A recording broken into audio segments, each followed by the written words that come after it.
Have you experienced being held up in a cell or nakulong sa buhay mo? Hi, I'm Pastor Bam Bermudo. Join us in our 21 days Daniel prayer and fasting. Naranasan mo na bang makulong ng ilang araw, ilang oras o ilang buwan sa buhay mo? Napakahirap makulong. So marami sa atin ang mga nakukulong. Hindi yung physical or literal na nasa kulungan ka, bagkus yung kulong ng kasalanan. Marami tayong nagawa na nakulong tayo ng kulong ng addiction sa mga iba-ibang bagay. Hindi lang sa drugs ang sinasabing addiction.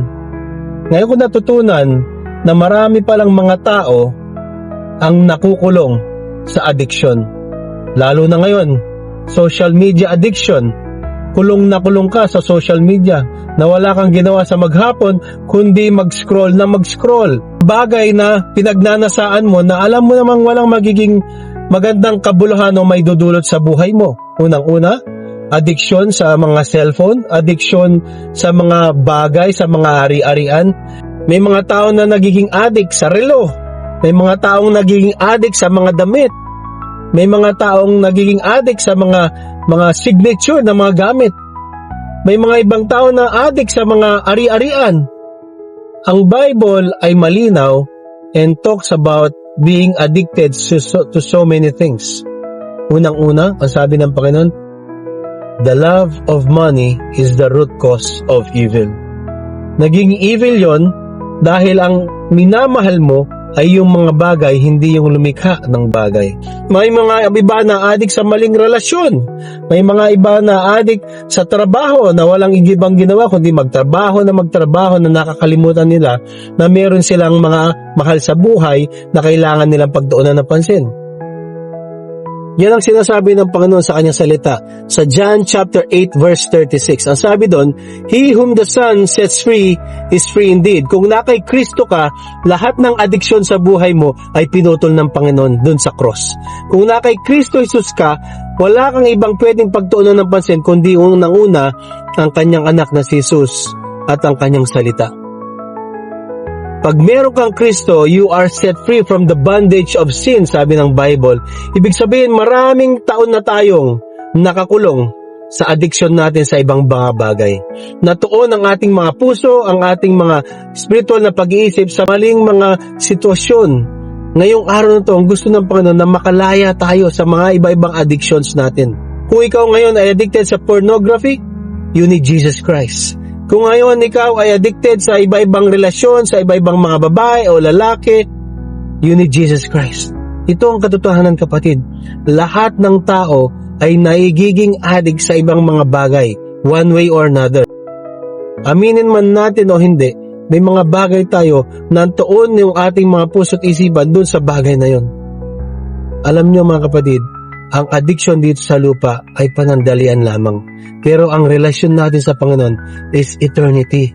And I would like to encourage you today, kung hanggang ngayon ay addicted ka pa rin sa mga bagay na ito, give it all to Jesus.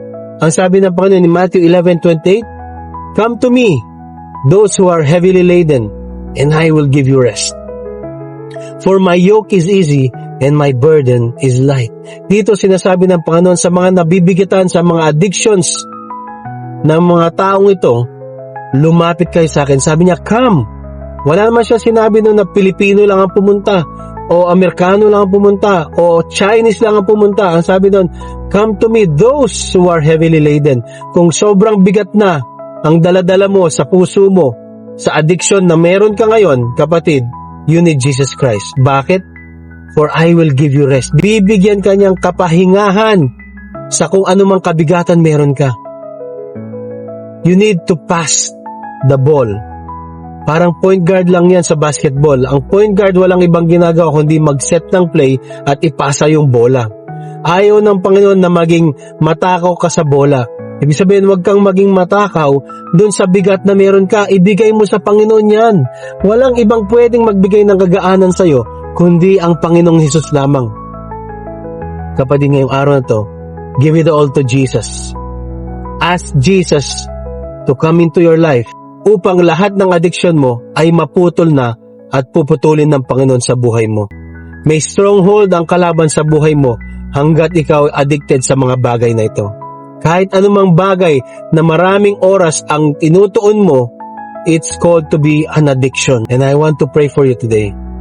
Father God, sino man ang nakakapanood ng post ng video na to, I pray and I rebuke the spirit of addiction sa kanilang mga buhay. Anumang addiction nito, Panginoong Hesus, ikaw ang kumilos, ikaw ang maghari, at ikaw humawak sa kanilang mga puso.